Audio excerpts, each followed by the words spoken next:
Hi friends, मैं आशुतोष तिवारी स्वागत करता हूं आप सभी का आपके अपनी यूट्यूब चैनल टारगेट पॉइंट में। तो फ्रेंड्स, आज हम आपसे बायोलॉजी के कुछ इम्पोर्टेंट क्वेश्चन को डिस्कस करने वाले हैं जो कि किसी भी एग्ज़ाम के पॉइंट ऑफ व्यू से बहुत ही इम्पोर्टेंट रोल प्ले करेंगे। तो फ्रेंड्स, आइए बिना समय गवाए ही हम अपने क्वेश्चन पर चलते हैं और अपने टॉपिक को स्टार्ट करते हैं, जो कि हमारा आज का टॉपिक होगा वो जीव विज्ञान। तो फ्रेंड्स, हमारा जो पहला क्वेश्चन है, हम अपने पहले क्वेश्चन की शुरुआत करते हैं कि जीव विज्ञान शब्द का प्रयोग सर्वप्रथम किसने किया। जीव विज्ञान शब्द है जो जीव विज्ञान का टर्म है, उसका सर्वप्रथम प्रयोग किसने किया। तो फ्रेंड्स, जीव विज्ञान शब्द का सर्वप्रथम प्रयोग लैमार्क एंड ट्रेविरेनस नामक साइंटिस्ट थे, इन्होंने ही सर्वप्रथम इसका प्रयोग किया। तो फ्रेंड्स, अब हम अरस्तु को भी देख लेते हैं। तो अरस्तु को जो है father of biology and father of zoology, यानी कि जीव विज्ञान और जंतु विज्ञान का पिता अरस्तु को ही अर्थात एरिस्टोटल को कहा जाता है। तो फ्रेंड्स, अब आइए हम पुरकिंजे के बारे में भी जान लेते हैं। तो पुरकिंजे जो थे, पुरकिंजे ने 1837 में, कब 1837 में न्यूरॉन सेल्स का डिस्कवर किया था, न्यूरॉन कोशिका का डिस्कवर किया था, इसलिए इन्हें इतना फेमस व्यक्ति माना जाता है। तो फ्रेंड्स, अब हम इसी क्रम में वान मॉल को भी देख लेते हैं। तो वान मॉल जो थे ये म्यूजिक के क्षेत्र में फेमस थे। और फ्रेंड्स, अब हम अपने सेकेंड क्वेश्चन पर चलते हैं। तो फ्रेंड्स, हमारा जो सेकेंड क्वेश्चन है वो है वनस्पति विज्ञान का जनक किसे कहा जाता है। तो वनस्पति विज्ञान का जो जनक है वो थियोफ्रेस्टस को कहा जाता है। किसे फ्रेंड्स? थियोफ्रेस्टस को वनस्पति विज्ञान का जनक कहा जाता है। अब फ्रेंड्स, कैरोलस लीनियस जो थे, ये कैरोलस लीनियस जो थे ये बाइनोमेनक्लेचर, यानी कि इन्होंने दो नाम पद्धति दिया था। और फिर फ्रेंड्स, ओस्टवाल्ड टिप्पो जो हैं, ये ओस्टवाल्ड टिप्पो जो थे ये अमेरिकन बॉटनिस्ट थे, इन्होंने एंजियोस्पर्म का अध्ययन किया था और एंजियोस्पर्म को टेरिडोफाइटा की श्रेणी में रखा था। तो फ्रेंड्स, इसलिए ओस्टवाल्ड को इतने फेमस कार्य के लिए भी जाना जाता था। और हमारा जो थर्ड क्वेश्चन होगा फ्रेंड्स, आइए हम अपने नेक्स्ट क्वेश्चन पर चलते हैं, जो कि है जीव विज्ञान के जनक हैं, जीव विज्ञान के जनक हैं, यानी कि जीव विज्ञान का जनक किसे कहा जाता है। तो फ्रेंड्स, हमने अपने पहले ही क्वेश्चन में बताया था, ये आपको याद होना चाहिए। तो जीव विज्ञान का जो जनक है वो अरस्तु को कहा जाता है। जीव विज्ञान का जनक एरिस्टोटल यानी कि अरस्तु को कहा जाता है। अब फ्रेंड्स, डार्विन को क्या कहा जाता है, यानी कि डार्विन का क्या योगदान था जीव विज्ञान के क्षेत्र में। तो फ्रेंड्स, जो डार्विन थे हमारे, इन्होंने नेचुरल सिलेक्शन का सिद्धांत दिया था, इन्होंने प्राकृतिक चयन का सिद्धांत दिया था, इसलिए इतने बड़े महान कार्य के लिए इन्हें जाना जाता है। अब फ्रेंड्स, आते हैं लैमार्क। तो लैमार्क जो थे ये जैव विकास का सिद्धांत इन्होंने दिया था। क्या किया था फ्रेंड्स? लैमार्क जो थे इन्होंने जैव विकास का सिद्धांत दिया था। और जो पुरकिंजे थे हमारे, जो पुरकिंजे थे, इन्होंने सर्वप्रथम 1837 यानी कि 1837 में न्यूरॉन सेल का डिस्कवर किया था फ्रेंड्स, न्यूरॉन सेल का डिस्कवर किया था फ्रेंड्स इन्होंने ये जो हमारे वैज्ञानिक थे एक पुरकिंजे। तो फ्रेंड्स, इसी क्रम में हम अपने अगले क्वेश्चन पर चलते हैं, जो कि हमारा अगला क्वेश्चन है, चिकित्सा शास्त्र का जनक किसे कहा जाता है।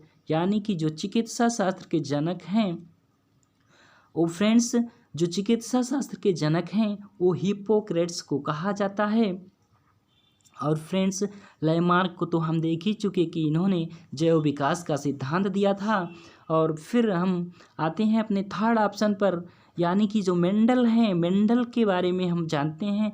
मेंडल जो थे इन्हें फादर ऑफ जेनेटिक्स भी कहा जाता है, यानी कि आनुवंशिकता का पिता इन्हें कहा जाता है। और फ्रेंड्स फिर हमारा जो लास्ट ऑप्शन है यानी कि डार्विन, तो डार्विन ने प्राकृतिक चयन का सिद्धांत दिया था फ्रेंड्स। इसी प्रकार अब हम अपने अगले क्वेश्चन पर चलते हैं जो कि हमारा 5th क्वेश्चन होगा फ्रेंड्स। और जो हमारा 5th क्वेश्चन है वो है जैव विकास को सर्वप्रथम किसने समझाया। जैव विकास को सर्वप्रथम किसने समझाया।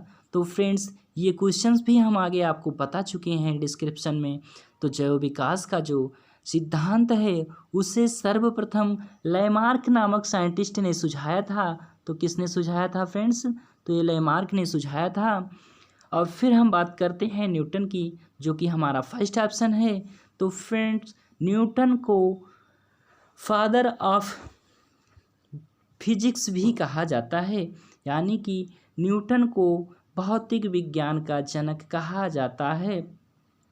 और फिर हमारा जो सेकेंड ऑप्शन है फ्रेंड्स आइंस्टाइन, तो आइंस्टाइन को आयतन संबंधी नियम के लिए भी जाना जाता है। इन्होंने आयतन संबंधी नियम दिए थे। तो फ्रेंड्स अब हम आते हैं अपने थर्ड क्वेश्चन पर, जो कि है चार्ल्स डार्विन। तो ये भी हम पढ़ चुके हैं। इन्होंने क्या दिया था फ्रेंड्स, इन्होंने नेचुरल सेलेक्शन यानी कि प्राकृतिक चयन का सिद्धांत दिया था। अब हम आते हैं अपने 6th क्वेश्चन पर, यानी कि जो हमारा नेक्स्ट क्वेश्चन होगा फ्रेंड्स वो है किस वैज्ञानिक द्वारा विकास का सिद्धांत प्रस्तावित किया गया था। किस वैज्ञानिक के द्वारा विकास का सिद्धांत प्रतिपादित किया गया था। तो फ्रेंड्स चार्ल्स और डार्विन आइंस्टीन थे। ये चार्ल्स डार्विन आइंस्टीन ही थे जिन्होंने विकास का सिद्धांत प्रस्तावित किया था। तो कौन थे फ्रेंड्स, चार्ल्स डार्विन आइंस्टीन। और जो हमारे ये एक वैज्ञानिक और थे फ्रेंड्स चार्ल्स डिकेंस। ये जो थे वैज्ञानिक नहीं कह सकते हम इनको, ये जो थे एक इंग्लिश राइटर थे फ्रेंड्स। ये इंग्लिश राइटर थे। चार्ल्स डिकेंस जो थे हमारे ये इंग्लिश राइटर थे। और अल्बर्ट आइंस्टीन जो थे इन्होंने सापेक्षता का सिद्धांत दिया था। ये हमारा जो थर्ड ऑप्शन है फ्रेंड्स अल्बर्ट आइंस्टीन का। तो अल्बर्ट आइंस्टीन ने सापेक्षता का सिद्धांत दिया था E=mc²। और फ्रेंड्स अब हम अपने अगले ऑप्शन अर्थात आइजैक न्यूटन वाले ऑप्शन यानी कि जो कि हमारा 4th ऑप्शन है इस पर चलते हैं। तो ये भी हम पढ़ चुके हैं कि न्यूटन जो थे इन्हें फादर ऑफ फिजिक्स यानी कि भौतिकी का पिता कहा जाता है। तो फ्रेंड्स अब हम अपने 7th क्वेश्चन पर चलते हैं जो कि हमारा नेक्स्ट क्वेश्चन होगा। ये प्रसिद्ध विकासवादी वैज्ञानिक डार्विन ने किस पुस्तक में अपने सिद्धांत का प्रतिपादन किया। तो फ्रेंड्स डार्विन की जो पुस्तक थी, इन्होंने जो पुस्तक लिखी थी उसका नाम था द ऑरिजिन ऑफ लाइफ, यानी कि जीवन की उत्पत्ति। क्या था फ्रेंड्स, ऑरिजिन ऑफ लाइफ यानी कि जीवन की उत्पत्ति। इन्होंने ये पुस्तक लिखी थी द ऑरिजिन ऑफ लाइफ। तो फ्रेंड्स अब हम चलते हैं अपने अगले ऑप्शन पर। और जो हमारा अगला क्वेश्चन होगा 8वां क्वेश्चन होगा हमारा ये।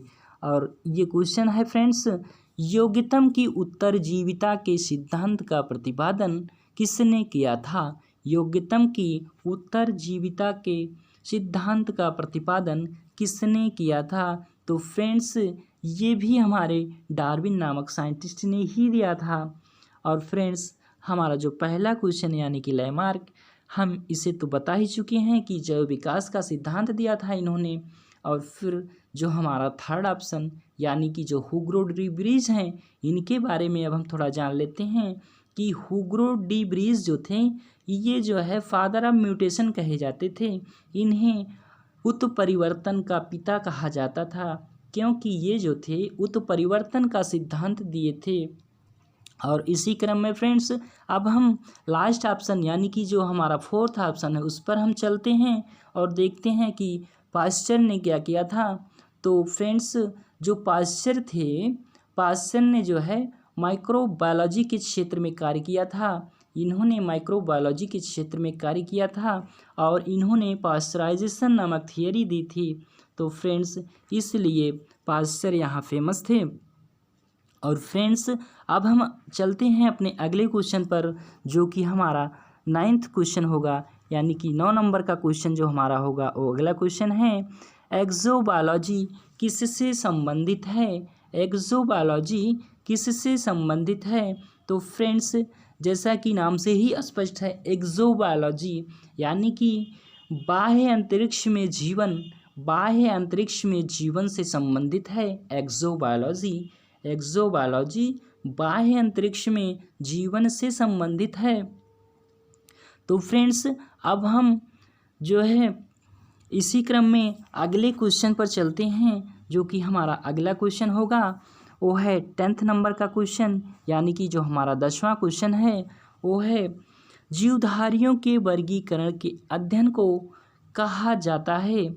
जीवधारियों के वर्गीकरण के अध्ययन को कहा जाता है। तो फ्रेंड्स जीवधारियों के जो वर्गीकरण का अध्ययन होता है उसे हम टैक्सोनॉमी के नाम से जानते हैं। क्या है फ्रेंड्स? टैक्सोनॉमी। और फिर हम अपने सर्पेटोलॉजी नामक जो ऑप्शन है, यानी कि जो हमारा पहला ऑप्शन है फ्रेंड्स, हम इसे भी जान लेते हैं कि जो सर्पेंटोलॉजी होता है इसके अकॉर्डिंग हम सर्पों का अध्ययन करते हैं, यानी कि स्नेक्स का अध्ययन करते हैं सर्पेंटोलॉजी के अकॉर्डिंग। और फिर फ्रेंड्स हम अपने सेकेंड ऑप्शन पर चलते हैं, जो कि हमारा सेकेंड ऑप्शन है वायरोलॉजी। वायरोलॉजी यानी कि इसमें जो है वायरसों का अध्ययन किया जाता है फ्रेंड्स। वायरोलॉजी में हम वायरसों का अध्ययन करते हैं, इसे हम वायरोलॉजी कहते हैं। और फिर हम फ्रेंड्स अपने लास्ट ऑप्शन अर्थात जो हमारा फोर्थ ऑप्शन है हम उस पर चलते हैं। तो हमारा जो फोर्थ ऑप्शन है वो है फिजियोलॉजी। तो फिजियोलॉजी में फ्रेंड्स हम आकारिकी का अध्ययन करते हैं, यानी कि कह सकते हैं कि हम फिजियोलॉजी के अंतर्गत शारीरिकी का अध्ययन करते हैं फ्रेंड्स। तो फ्रेंड्स इस तरह से ये कुछ इम्पोर्टेंट क्वेश्चन थे जो हमारे द्वारा डिस्क्राइब किए गए। और फ्रेंड्स यदि आपको ये वीडियो हमारा अच्छा लगा हो तो हमारे वीडियो को लाइक और सब्सक्राइब ज़रूर करें, जिससे कि आगे आने वाली वीडियो हमारी आपको समय समय से मिल सके। तो friends thanks for watching my video.